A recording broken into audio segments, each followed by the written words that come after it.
The late afternoon sun cast long shadows across the plains of northern Texas as Matthew Harris guided his horse along the dusty trail leading to the Young family ranch. The vast expanse of grassland stretched endlessly toward the horizon, dotted with grazing cattle and the occasional cluster of cottonwood trees. At 43, Matthew had spent most of his life working these lands, but the promise of gold in the nearby hills had begun to whisper seductively in his ears, just as it had to so many others. David Young stood at his ranch house's weathered front porch, watching his old friend approach. The two men had grown up together in Amarillo, their families bound by generations of cattle trading and shared hardships. David's sister Hannah, now Matthew's wife of 15 years, had cemented that bond into something closer to brotherhood. But today, Matthew carried news that would test the very foundations of their relationship.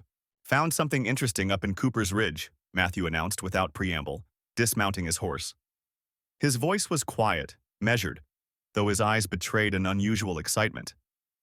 "Reckon you might want to hear about it before word spreads to Virginia City." David's expression remained neutral, but his fingers tightened almost imperceptibly on the porch railing. Inside the ranch house, Hannah Harris moved quietly between the kitchen and dining room, setting out coffee and cornbread while listening to the men's conversation drift through the open window. She knew her husband had been prospecting in secret, spending long hours away from their own modest ranch under the pretense of tracking strays. The weight of his deception had begun to show in the tight lines around his eyes. The third partner in their impending venture arrived as the sun dipped below the horizon. John Lewis, a railroad surveyor with connections throughout the territory, had been mapping the region for the past year. His presence at the Young ranch raised no suspicions among the hands. Everyone knew the railroad was pushing westward, buying up land and rights of way across the plains. "What you're suggesting is dangerous," David said finally, after Matthew had laid out his discovery. The three men sat around the heavy oak table, their coffee growing cold. "The Mexican revolutionaries are getting bolder every day. They've been raiding ranches all the way up from Laredo. If word gets out about gold?" He left the threat unspoken. Hannah watched from the doorway as her brother and husband argued about risks and shares, about how to keep their discovery secret while they worked the claim. John Lewis remained oddly silent, his clever eyes moving between the two men like a spectator at a chess match. Something about his calculated interest made Hannah's skin prickle with unease. The next morning, Rebecca Young, David's wife, rode out at dawn to deliver a message to her sister Grace in Virginia City. The contents of that letter would eventually trigger a chain of events that would tear apart three families and redraw the power dynamics of the entire region. But for now, she simply urged her horse northward, unaware of the weight of history in her saddlebags. Victoria Wright, the widow who ran the Virginia City Assay Office, received her first hint of the impending storm when Andrew King appeared at her door that same afternoon.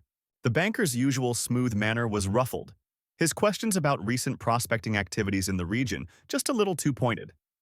Victoria had learned long ago to read the currents of power in a frontier town, and something in King's demeanor set off warning bells. As the week progressed, Matthew and David made careful preparations, converting assets to cash without raising suspicions, buying supplies in small batches from different merchants. John Lewis handled the legal filings, using his railroad connections to obscure the true nature of their claim. But in the saloons and back rooms of Virginia City, whispers had already begun to circulate, carried on the wind like seeds of destruction. Abigail Lewis watched her husband's increasing preoccupation with concern. John had always been ambitious, but lately, she'd caught him having hushed conversations with Michael Wright, Victoria's ne'er-do-well son, who had connections to certain unsavory elements south of the border. The Young Harris gold discovery promised to make them all wealthy, but John seemed to be laying the groundwork for something else entirely. The vastness of the Texas plains had always served as both barrier and highway for secrets, and now those secrets began to flow like underground streams, connecting distant points in invisible ways. In Santa Fe, a revolutionary leader received a carefully coded message. In Virginia City, Andrew King made discreet inquiries about hiring additional security.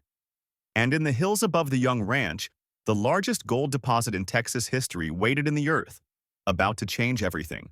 The autumn wind carried the scent of change across the plains as Hannah Young Harris stood at her kitchen window, watching her husband David load supplies into their wagon. The discovery they'd made with John Lewis last month should have been a blessing, but lately it felt more like a curse. The strain showed in David's shoulders, in the way he barely spoke during meals, in how he'd taken to sleeping with his revolver closer than ever before. The partnership between the three prospectors had started simply enough. David Young Harris, John Lewis, and Matthew Cooper sharing the work and the risk equally. But gold had a way of changing men, and the weight of their secret grew heavier with each passing day. Hannah had seen it happen before, back in Virginia City, where her father's mine had torn apart 3 generations of friendship. In Amarillo, Rebecca Cooper was having similar thoughts as she watched her husband Matthew pack for another trip to the claim. The boarding house she ran had become a hub of whispered conversations and meaningful glances. Just yesterday, she'd overheard 2 railroad men discussing survey routes that coincidentally passed near the Young Harris ranch. Nothing was coincidental anymore. The gold deposit's existence had remained hidden for weeks. But like water seeping through limestone, rumors found their way into every crack and crevice of the territory. Grace Turner, the telegraph operator in Laredo, had noticed an unusual increase in coded messages passing between Santa Fe and Virginia City. She kept her observations to herself, but her ledger told a story of mounting tension. Victoria Wright sat in her parlor in Santa Fe, carefully reading the latest letter from her son Michael. The young man's handwriting betrayed his excitement. He'd finally found a way to prove himself worthy of the Wright family name. What he didn't know was that his mother had already set larger wheels in motion, reaching out to old contacts from her days among the revolutionaries. The land itself seemed to hold its breath as Andrew King's men began appearing at strategic points along the territory's main roads. They wore no uniforms, carried no obvious identification, but their presence sent a clear message to those who knew how to read such signs. King had built his empire on information as much as gold, and he never moved without purpose. Abigail Lewis found herself trapped between loyalty and fear as she watched her husband John spiral deeper into his schemes. The partnership agreement lay unsigned in their kitchen drawer, its simple terms now seeming naive in light of recent developments. John had started carrying a leather-bound notebook she'd never seen before, filling its pages with calculations and names she didn't recognize. David Young Harris knew something had to break soon. The weight of the secret was becoming unbearable, and he could feel the pressure building from all sides. The railroad surveyors weren't even trying to be subtle anymore, camping within sight of his north pasture. Their presence forced him to move his cattle to the southern ranges, closer to where Michael Wright's men had been seen riding at odd hours. In the hills above the Young Ranch, the earth continued its ancient silence, indifferent to the machinations of men. The gold that had lain undisturbed for millennia now threatened to unleash forces beyond anyone's control. The old-timers in Amarillo spoke of other discoveries that had ended in blood, but this find dwarfed them all, and the stakes were correspondingly higher. The partnership that had started with a handshake was dissolving like morning mist, replaced by something harder and colder.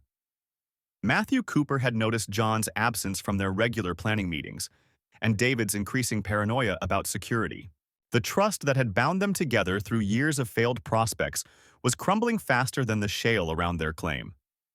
As the sun set over the plains, casting long shadows across the grasslands, Hannah Young Harris made a decision. She'd seen enough destruction caused by gold fever to recognize the signs. Tomorrow, she would ride to Amarillo to speak with Rebecca Cooper. If the men couldn't see the approaching storm, perhaps it was time for the women to take matters into their own hands. The future of their families, and possibly the entire territory, might depend on it. The next morning dawned with an unsettling stillness across the plains, the kind that made seasoned ranchers bring their cattle in close. Hannah mounted her dappled mare before first light, her saddlebags packed with enough provisions for the 2-day ride to Amarillo. The endless sea of grass stretched before her, punctuated by the occasional windbreak of cottonwoods that marked the boundaries between ranches. As she rode, Hannah's mind wandered to the day she'd first noticed the change in the 3 partners. It had been at the church social last month when David had pulled away from a conversation with John so abruptly that he'd knocked over Grace's prize peach cobbler. The tension between them had been palpable, like the electricity before a summer storm. Matthew, always the peacemaker, had tried to smooth things over, but his forced laugh couldn't mask the worry in his eyes. The discovery site itself lay hidden in a shallow valley that looked no different from 1,000 others scattered across the territory. The late afternoon sun cast long shadows across the dusty streets of Virginia City as Matthew Harris strode purposefully toward the assayer's office, the weight of the canvas bag in his coat pocket seeming to grow heavier with each step. Inside was a sample from the massive gold nugget he and his partners had discovered, a find that would change everything if they played their cards right. But Matthew's conscience gnawed at him as he thought of the deal he'd struck with Michael Wright, the smooth-talking railroad man who'd offered a fortune just for information about the location. Behind drawn curtains in the Lewis family's general store, John Lewis and David Young argued in hushed but heated tones about their next move. The three prospectors had agreed to keep their discovery secret until they could properly secure their claim, but rumors were already swirling through town like dust devils. Rebecca Lewis, John's wife, pretended to arrange merchandise while straining to hear their conversation, worry etching lines around her eyes. The door chimed as Andrew King swept in, his expensive boots clicking on the wooden floor. The cattle baron had been sniffing around their business ever since Matthew had foolishly mentioned something about a big strike during a drunken evening at the saloon. Now King was offering to buy their claim site unseen, though his predatory smile suggested he knew more than he let on. Victoria Wright watched the scene unfold from her perch in the hotel window across the street, absently twisting the gold ring on her finger, a gift from her husband Michael that she suspected had come at too high a price. She'd overheard him late at night, speaking in whispers with men whose voices carried the hard edge of violence. Something about hired guns coming up from Santa Fe. The tension in Virginia City had been building like a summer storm. Hannah Young, David's sister, had noticed strangers drifting into town over the past week. Rough men who watched the prospectors' movements with predatory interest. She'd tried warning her brother, but David was too consumed by dreams of wealth to heed her concerns. The gold fever had taken hold of him, changing him in ways that frightened her. Grace Harris, Matthew's young daughter, sensed the growing discord between her father and his friends. She'd seen him sneaking out at night, returning with haunted eyes and pockets full of cash. When she'd asked where the money came from, he'd muttered something about insurance and sent her to help Abigail King at the schoolhouse. But Grace wasn't fooled. She knew her father was tangled in something dangerous. The situation exploded when a group of Mexican revolutionaries, led by a charismatic fighter who called himself El Coyote, arrived with claims that the land containing the gold strike rightfully belonged to his people. They set up camp outside town, their campfires at night a reminder of yet another faction ready to fight for the treasure. Matthew knew El Coyote's real identity, David Young's long-lost father, who'd abandoned his family years ago to fight for land rights across the border. John Lewis found himself caught between loyalty to his partners and protecting his family's future. The general store was failing, crushed by Andrew King's monopolistic practices. The gold could save everything he'd built, but he sensed dark forces closing in. When Rebecca discovered a threatening note nailed to their door one morning, written in Spanish and signed with a coyote's paw print, John realized they were running out of time. David Young's transformation from quiet prospector to paranoid gold guardian worried Hannah deeply. He'd started sleeping in the mine shaft, rifle across his lap, jumping at shadows.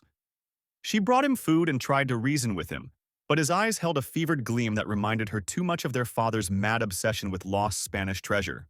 History, it seemed, was repeating itself in the worst possible way. The corrupt town marshal, in Andrew King's pocket, began harassing the prospectors with trumped-up charges and routine inspections of their property. Matthew knew it was only a matter of time before King's men discovered the cave where they'd hidden the massive nugget.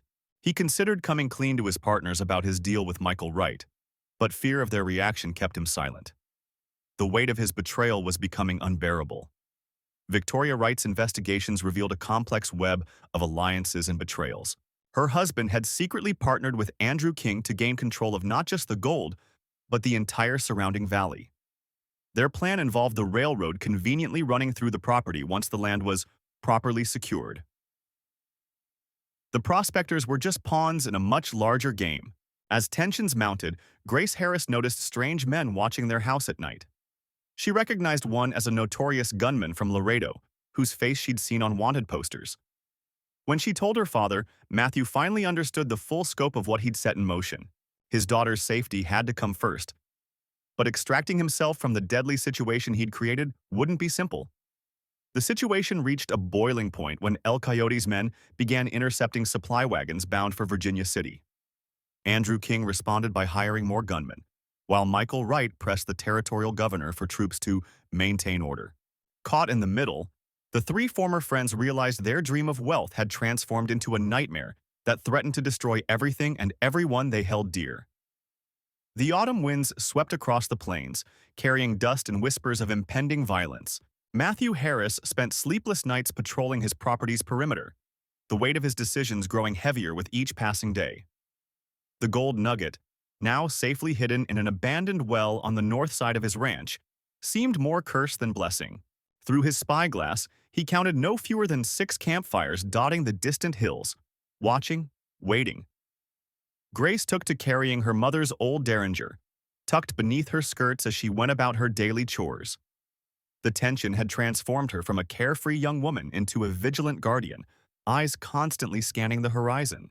She'd overheard enough conversations between her father and John Thompson to understand that their discovery had attracted far more dangerous attention than mere claim jumpers. In Virginia City, Andrew King's influence grew like a malignant shadow. The saloons filled with hard-eyed men wearing gun belts too new to be legitimate cowboys. Local ranchers began moving their herds farther from town, sensing the approaching storm. Sheriff Williams, overwhelmed and underfunded, submitted his resignation and departed for Santa Fe, leaving the town effectively lawless. Michael Wright's machinations reached all the way to the territorial capital, where his railroad connections proved invaluable. A contingent of surveyors arrived, their military bearing and calloused trigger fingers betraying their true purpose. They established a camp outside town, methodically mapping the area while their real focus remained fixed on the Harris Ranch. David Cooper, the third partner in the original discovery, retreated to his small homestead near Amarillo. His conscience tormented him as rumors spread about El Coyote's growing army of revolutionaries gathering in the South. The Mexican leader had somehow learned precise details about the gold's location, details only the three partners had known. The situation grew more complex when Victoria King, Andrew's wife, reached out to Grace in secret. The two women met at dawn in the Lutheran church, where Victoria revealed her husband's plans to unleash widespread violence as a pretext for seizing control of the entire region. The railroad's involvement was merely a smokescreen for a more sinister scheme involving foreign investors and territorial politics. John Thompson, seeing his chance to protect both his investment and his old friend Matthew, began quietly recruiting loyal ranchers from the surrounding plains. These weathered cattlemen had no love for railroad men or revolutionaries threatening their way of life. They positioned their crews strategically, ostensibly moving herds but actually creating a network of armed allies. Matthew found himself caught between opposing forces, each day bringing new threats and complications. When El Coyote's men poisoned the stream running through his property, he realized the conflict had moved beyond simple greed. These men meant to destroy everything he'd built, not just steal the gold. The land itself had become a battlefield where old grudges and new ambitions would soon collide. The presence of Michael Wright's fake surveyors forced Grace to abandon her beloved daily rides. Instead, she took to the ranch's highest point each morning, documenting their movements in a small leather notebook. Her detailed observations revealed a pattern. They were systematically eliminating possible escape routes, closing the noose around her father's property with clinical precision. As autumn deepened toward winter, the various factions grew more desperate. Supply lines to Virginia City became increasingly unreliable, forcing townspeople to choose sides based on who could provide protection and necessities. The railroad's promises of prosperity rang hollow as basic goods became scarce, while El Coyote's men offered protection in exchange for loyalty and information about the Harris Ranch. The gold that had once represented freedom and dreams now cast a dark shadow over everything it touched. Matthew watched his daughter grow harder and more determined each day, while his own nights were plagued by memories of simpler times when friendship and honor meant something. The coming conflict would test not just their courage, but the very foundations of everything they believed about loyalty, justice, and the price of dreams. The dust-laden wind whipped across the plains outside Virginia City as Matthew Harris crouched behind an overturned wagon, his Winchester rifle trained on the approaching riders. The golden nugget, nearly the size of a man's head, lay wrapped in blood-stained leather at his feet. His former partner John Lewis's betrayal had led to this moment, with Mexican revolutionaries closing in from the south and the King family's hired guns advancing from the north. The setting sun cast long shadows across the prairie grass, turning everything the color of dried blood. Through his spotting glass, Matthew could make out David Wright leading the Revolutionary Band, his signature white stallion visible even at this distance. The man who'd once helped them establish their claim was now just another vulture circling their discovery. Behind Matthew, his sister Hannah loaded spare cartridges with trembling hands, her usually pristine dress now coated with trail dust. They'd been on the run for 3 days since the ambush that had separated them from Andrew Young, their third partner. The thunder of hooves grew louder as Michael King's men approached from the northern ridge. The railroad baron had been trying to squeeze out small prospectors for months, but now he had the perfect excuse to seize their claim by force.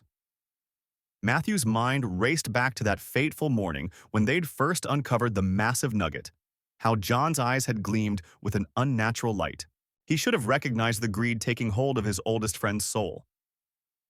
Hannah touched her brother's shoulder, pointing to movement in the tall grass to their east. Through the swaying stalks, Matthew caught glimpses of Rebecca Lewis, John's wife, trying to circle behind their position. The woman who'd once been like a sister to Hannah was now just another enemy.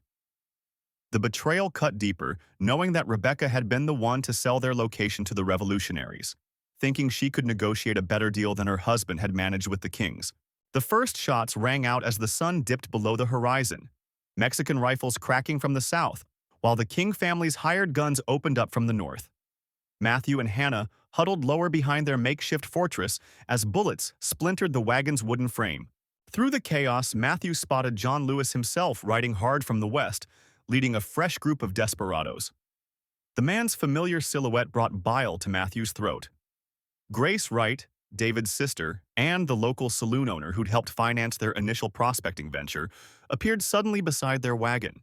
She'd crawled through the grass unseen, her dress torn and muddy. "There's a cave system half a mile east," she whispered urgently. "Andrew's waiting there with horses." Matthew hesitated, knowing Grace had her own stake in the gold, but Hannah's pleading eyes made the decision for him.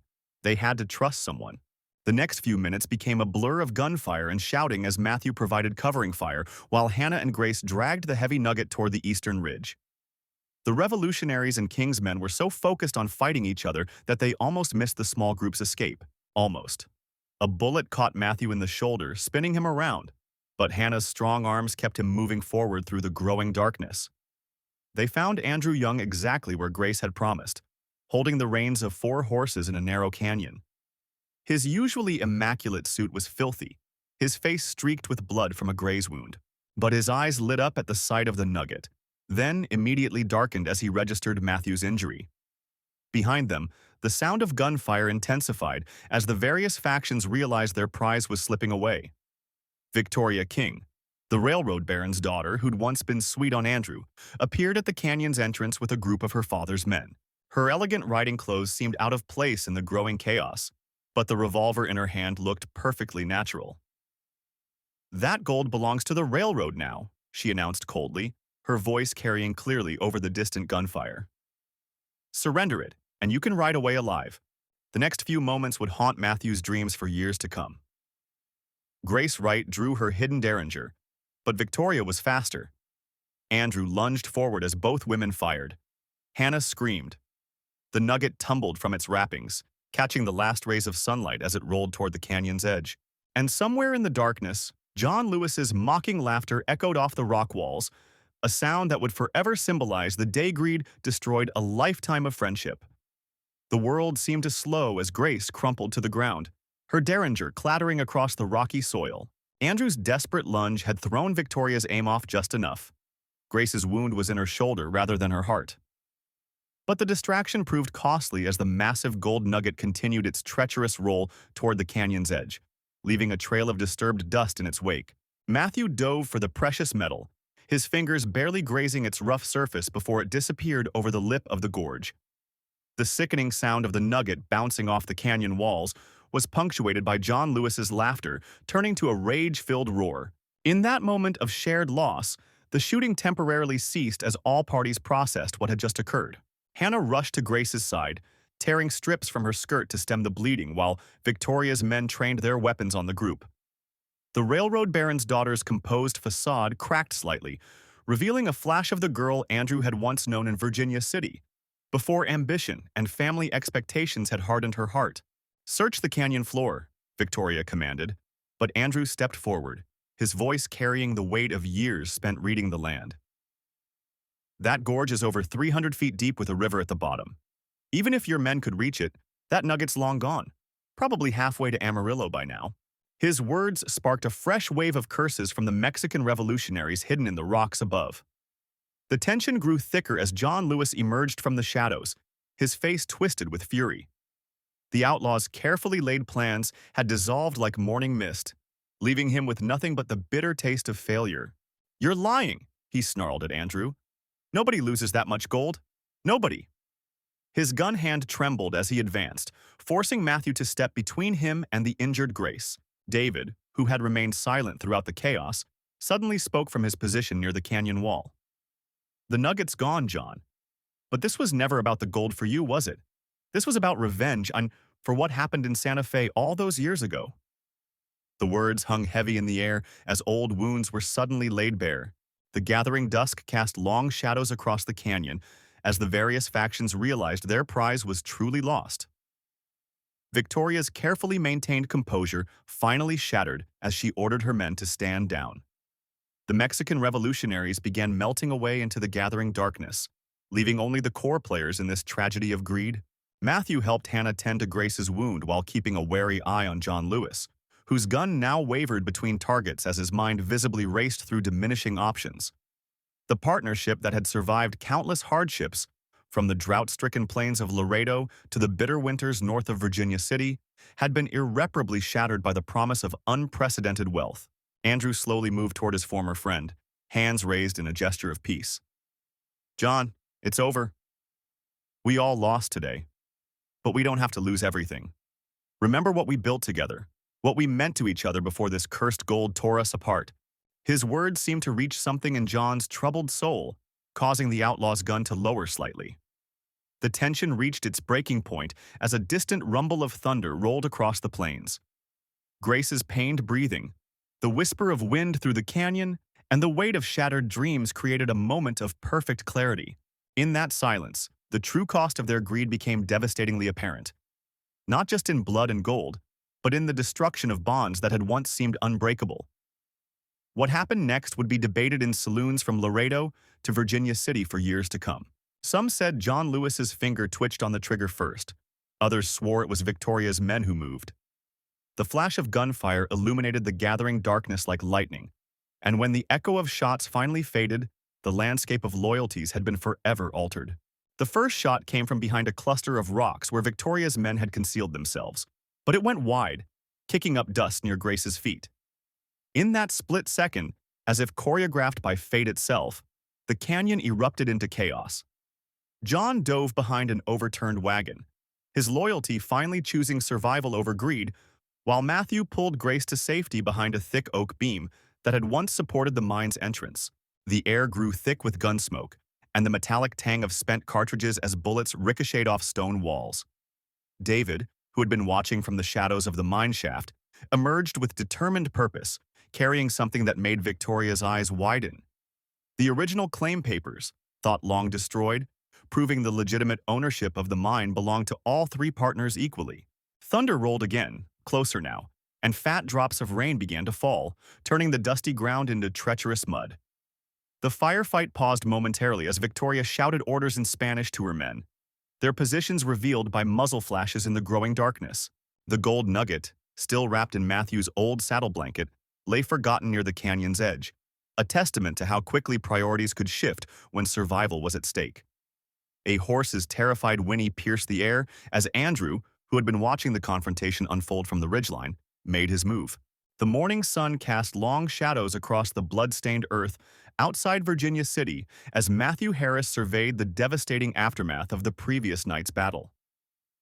Bodies of Mexican revolutionaries and railroadmen lay scattered among the sagebrush, their dreams of claiming the massive gold nugget dying with them. The prospector's weathered hands trembled as he clutched the telegram from his estranged partner John Lewis, finally confessing how he'd betrayed their brotherhood by selling information about their find to the notorious Right Gang. Behind him, David Young's widow Rebecca wept quietly while gathering her husband's belongings from their camp. David had been the first to fall when the Wright gang ambushed them, taking a bullet meant for Matthew. The guilt weighed heavily on Matthew's conscience. If he'd only realized John's treachery sooner, perhaps his friend would still be alive. But greed had blinded them all, turning 3 decades of friendship into dust as surely as the wind swept across the open plains. In the distance, a lone rider approached through the morning haze. Matthew recognized Andrew King's distinctive silhouette atop his paint horse. The aging rancher had been their unlikely ally throughout the bloody conflict, offering his sprawling cattle ranch as sanctuary when both outlaws and railroadmen hunted them. More importantly, his daughter Grace had tended to their wounds and kept their spirits alive during the darkest hours. The previous night's decisive battle had begun when Victoria Wright led her father's gang in a final assault, not realizing that Matthew had orchestrated an elaborate trap. He'd leaked false information through carefully chosen channels, drawing in all the competing factions: the Wright gang, Michael Young's railroad mercenaries, and the Mexican Revolutionary Band led by the ruthless Hannah Lewis, John's embittered wife who blamed the partners for her husband's eventual death. Grace King rode beside her father now, her medical bag bouncing against her saddle. Matthew watched her approach with a mixture of gratitude and regret. During their months together, they'd grown close, perhaps too close, given that he was nearly twice her age. But she'd shown him that there was more to life than gold fever and revenge. Her quiet strength had helped him see past his rage at John's betrayal to remember the man who had once been like a brother.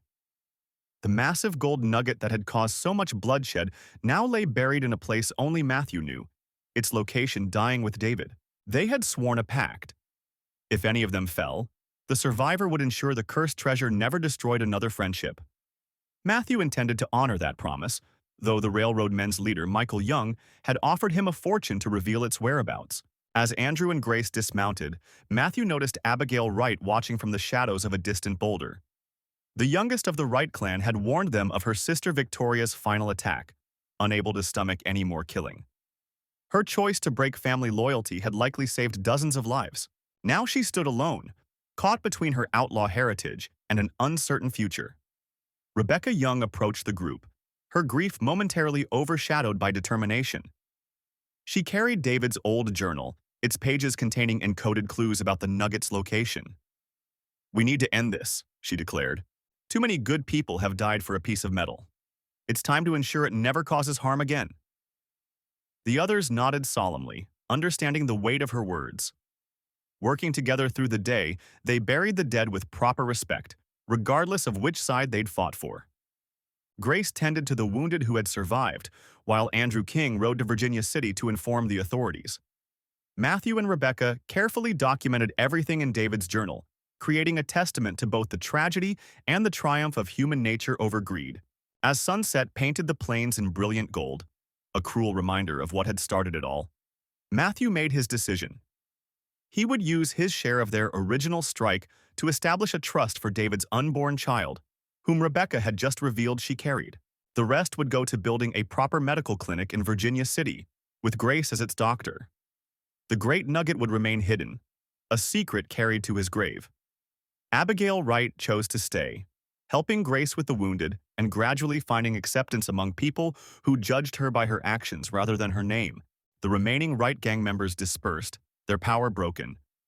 Michael Young's railroad empire would have to expand without the boost of found gold, following a more honest path under Rebecca's quiet influence as she assumed her late husband's board position.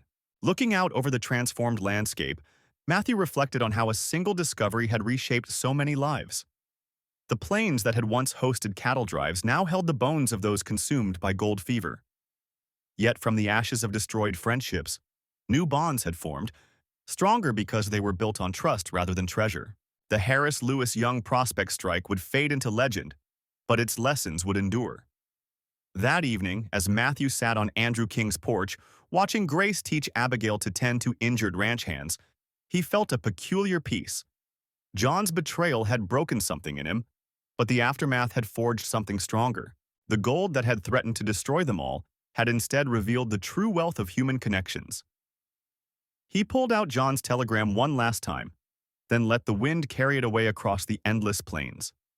The story of the great nugget would live on in whispers and campfire tales, growing more fantastic with each telling. But the real truth rested in the hearts of those who had survived, that the richest strikes aren't measured in ounces of gold, but in the weight of wisdom gained and the strength of bonds forged in adversity. As darkness settled over Virginia City, Matthew Harris finally laid his demons to rest, ready to embrace whatever future awaited on the horizon. The following spring brought new life to the plains around Virginia City. Matthew had taken on a position as foreman at the King Ranch, his steady hand and hard-won wisdom proving invaluable as Andrew expanded his operations. The nightmares of blood-stained gold had finally ceased, replaced by dreams of cattle drives and the promise of honest work. Grace's presence at his side had become as natural as breathing, their shared experiences during the gold strike binding them together in ways neither had expected. Word reached them that John had surfaced in Santa Fe, trying to convince investors about another legendary strike. But his reputation was forever tarnished, and even the most desperate prospectors gave him a wide berth. Matthew felt no satisfaction in this news, only a hollow sadness for the man who had once been like a brother. The telegram he'd let fly away that night had been his final gesture of forgiveness, even if John would never know it. David's widow, Hannah, had transformed her grief into purpose, using her share of the legitimate claim money to establish a school in Virginia City. She often spoke of how David had always wanted to leave something meaningful behind, something more lasting than gold. The schoolhouse bell, ringing clear across the prairie each morning, became a testament to his memory and a reminder that some treasures couldn't be measured in ounces. Andrew King's influence grew throughout the territory, but he remained the same straightforward rancher who had given Matthew shelter in his darkest hour. Together, they built new partnerships with honest cattlemen from Amarillo to Laredo, creating a network of trusted allies that would help weather future storms. The railroad barons who had once threatened them now sought their cooperation, learning that respect earned was worth more than territory taken. Rebecca and Victoria, the sisters who had lost everything in the bloody aftermath of the strike, found unexpected salvation in Grace's medical practice. Under her guidance, they learned to heal both bodies and spirits, their gentle hands mending the wounds that still lingered in the community. The three women formed a formidable team, their reputation for compassionate care spreading far beyond Virginia City's borders. Abigail, growing tall and strong like her father David, spent her days divided between Hannah's school and Matthew's tutelage in ranch work. She had her father's eye for reading the land and her mother's determination to build something lasting. Matthew recognized in her the best qualities of all those who had been touched by the great nugget's curse and blessing: resilience, wisdom, and an understanding that true wealth lay in the connections between people. As summer storms rolled across the plains, Matthew often found himself riding to the old strike site, now overgrown with prairie grass. The entrance had been sealed, the claim markers removed, but the memories remained as sharp as ever. He would dismount and walk the ground where so much blood had been spilled, offering silent prayers for those lost. These pilgrimages became less frequent as the years passed, but they never entirely ceased. The Mexican revolutionaries who had played their part in the chaos had long since returned south, but their leader occasionally sent word through trusted channels. He had used his share of the gold to fund schools and clinics in poor villages, understanding at last that revolution could take many forms. Matthew kept these letters in a box alongside David's old pocket watch, reminders that redemption could spring from the darkest soil. Time worked its gentle magic on Virginia City, transforming it from a rough mining town into a respectable cattle center.